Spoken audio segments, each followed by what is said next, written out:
நீர்ப்பாய்ச்சலான தோட்டத்தை போல வாழ வைப்பேன்னு சொன்னவர் அவர் தானே. வற்றாத நீரூற்றை போல வாழ வைப்பேன்னு சொன்னவர் அவர் தானே. அப்போ நீங்கள் தான் எல்லாருக்கும் செழிப்பான ஒரு வாழ்க்கையை கொடுக்கிற ஒரு ஆசீர்வாதமான ஒரு தலைமுறை. தேவன் உங்களை நீர்ப்பாய்ச்சலான தோட்டத்தை போல வைத்திருக்கிறார். சந்தோஷமாக இருங்க, எதை பற்றியும் கவலைப்படாதீங்க. கவலைப்படுற மாதிரி ஒரு விஷயம் வந்துதா, போய் முழங்கால் படிட்டு அப்பா கிட்ட ஒப்பு கொடுத்துருங்க. ஏசப்பா, இந்த காரியம் உங்களை விட்டு தூரம் போகிற அளவுக்கு எனக்கு கவலையை கொடுக்குது, வேதனையை கொடுக்குது.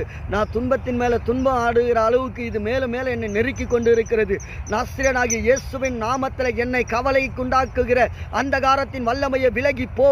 கர்த்தருடைய மகிமை எனக்குள்ள இருக்கிறது. அவருக்காக எழும்பி பிரகாசிக்கிற உன்னதமான ஒரு அபிஷேகம் இயேசு ராஜா எனக்கு கொடுத்து இருக்கிறபடியினால் நான் அவருக்காக வாழுவேன் கவலையற்றவனாய். அவருடைய கவலை என்ன தெரியுமா? நீங்கள் புறப்பட்டு போய் சகல ஜாதிகளையும் சீஷராக்க வேண்டும் என்பதே தேவனுடைய கவலை.